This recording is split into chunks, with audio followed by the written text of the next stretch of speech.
Well, hey there, everyone. It's GG Sober Sun. November 6th.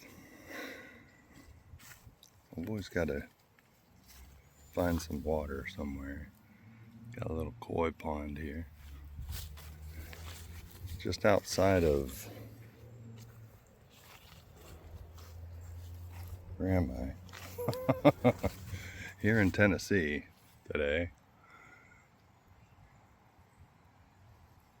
It's just absolutely beautiful fall day. November 6th. AA thought for the day.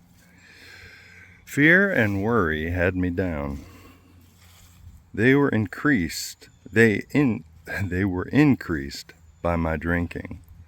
I worried about what I had done when I was drunk. I was afraid of what the consequences might be.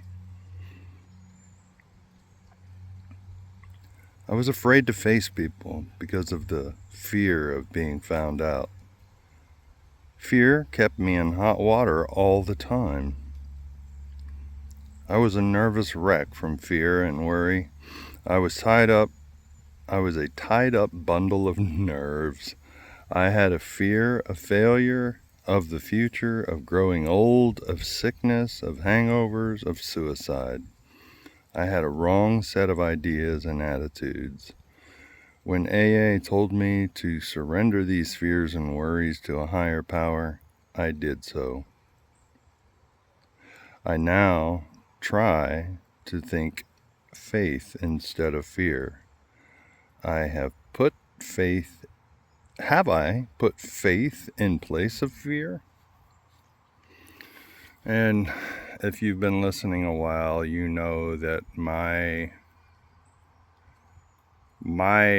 thing is the old Yoda, no try, do or do not. And instead of try, I've focused on using the word focus. I focus on using focus instead of try. Hello, Senor Cat. You're very chatty today. What's up? Oh, look at you. Come give me a hug. Alright. You go ahead. And the notion, fear and worry definitely kept me drunk for a lot of years. But it's a self-licking ice cream cone, basically, and it doesn't go away when I get sober, right? It can easily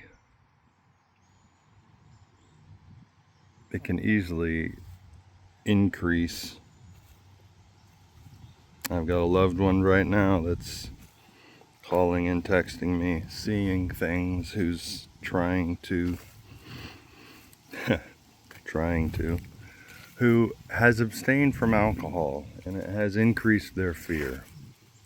And they're experiencing delirium tremens, which I don't recall ever getting to that level, but I can definitely empathize, sympathize.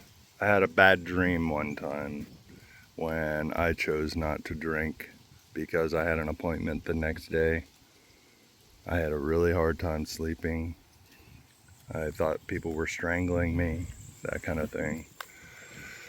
But I don't think that's the same as DTs.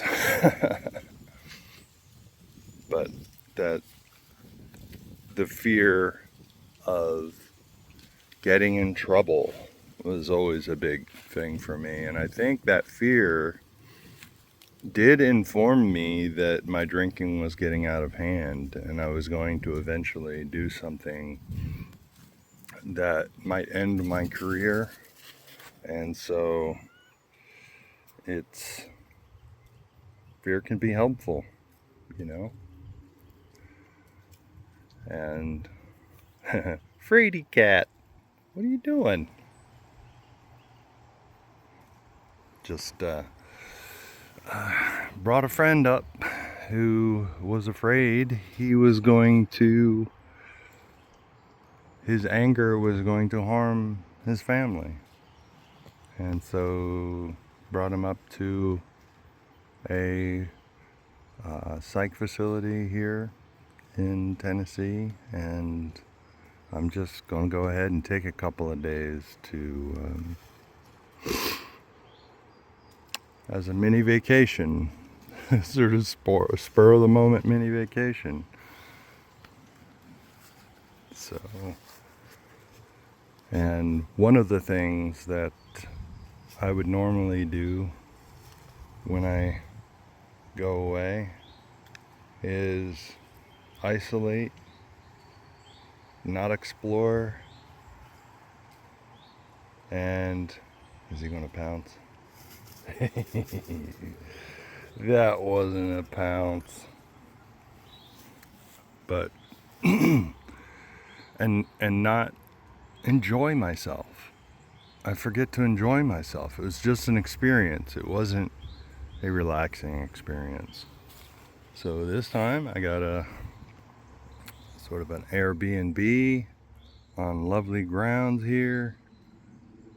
Got a kitchen right next to my room there, and they had a jetted tub.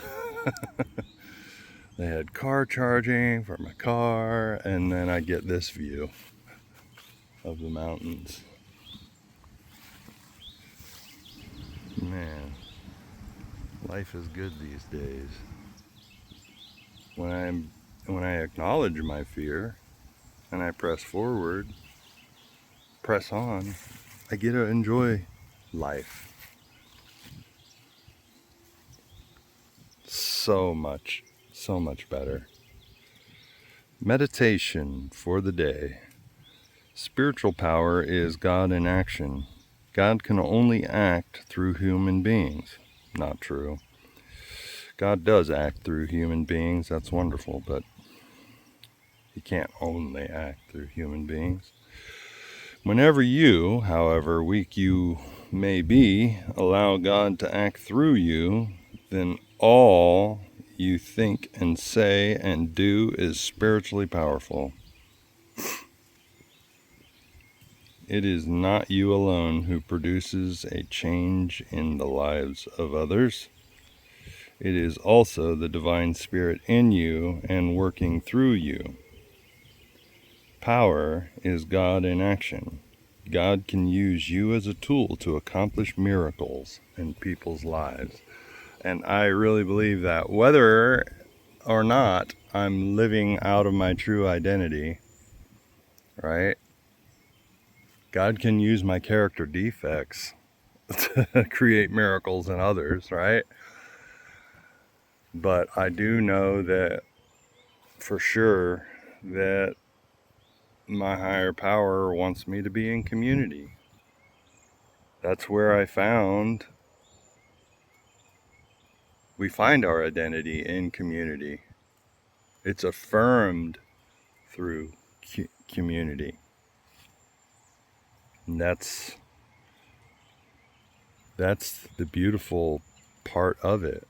You know, whenever I go into an AA meeting or any 12-step meeting for that matter, I have an opportunity to connect with other like-minded people who are aiming up in a positive way.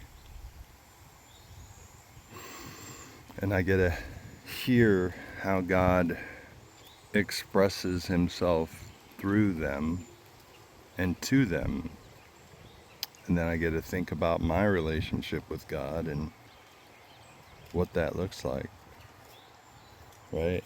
It evolves and grows, and it's truly wonderful. I pray that I may, again, try. I pray that I'm going to reword it. I pray that I may focus on letting God's power act through me today. I pray that I may get rid of those blocks which keep His power from me. And again, I go to God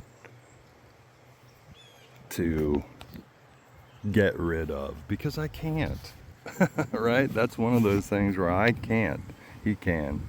I think I'll let him. Right? Because me willing away my character defects is no easier or possible than willing away my alcoholism. Right? It just, I can allow it just to redirect me. And redirect me from focusing on the problem and living in the solution and surrendering it to God, my higher power. It's it's it's so good. Living, loving, learning, growing program, and it's a wonderful life on the road of happy destiny, as it talks about. On the road of happy destiny, not to happy destiny, right? Happy destiny is not a destination. The road, the fellow traveler road of those of us who have admitted we're powerless over many things, the first and most important of which is alcohol or any other substance. So it's kind of a long, rambling one today, folks, but I hope you got something out of it. Love you. Keep coming back. Look up, aim up, rise up.